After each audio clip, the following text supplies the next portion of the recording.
আজকে যেহেতু ছুটির দিন, আজকে কিন্তু আমার হাজবেন্ড বাসায় আছে এবং সে বাজারে গিয়েছিল কিছু মাছ মাংস কেনার জন্য।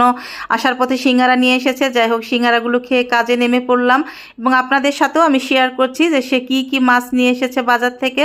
প্রথমেই আপনাদেরকে দেখাচ্ছি, এটা হচ্ছে সুরমা মাছ।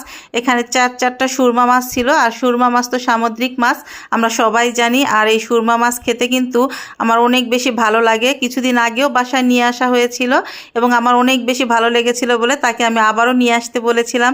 সে কিন্তু নিয়ে এসেছে। আর এখন আপনাদের সাথে যেটা শেয়ার করছি, এটা হচ্ছে একটা বড় রুই মাছ। আমার ছেলে যেহেতু রুই মাছ অনেক বেশি পছন্দ করে, তার জন্য কিন্তু একটা বড় রুই মাছ নিয়ে আসা হয়েছে। মাছটা ছিল 4 কেজি ওজনের।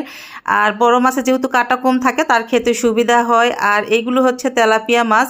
এখানে তিনটা তেলাপিয়া মাছ ছিল এবং এই মাছগুলো অনেক বেশি তাজা ছিল এবং 3টা মাছ মিলেই নাকি 4 কেজি ওজন, আমার জামাই বলল। আর এই মাছগুলো এত বেশি ফ্রেশ ছিল। আর সে কিন্তু মাছগুলো কেটে নিয়ে এসেছিল। আমি জাস্ট শুধু পিস করব, কারণ এতগুলো মাছ কিন্তু আমি কাটতে পারবো না। আর মাছগুলো কিন্তু অনেক বড় বড় ছিল।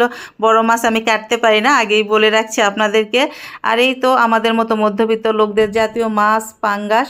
আমি যতবারই মাছ কিনতে যাই তাকে কিন্তু বলে দিই একটা পাঙ্গাস মাছ নিয়ে আসার জন্য।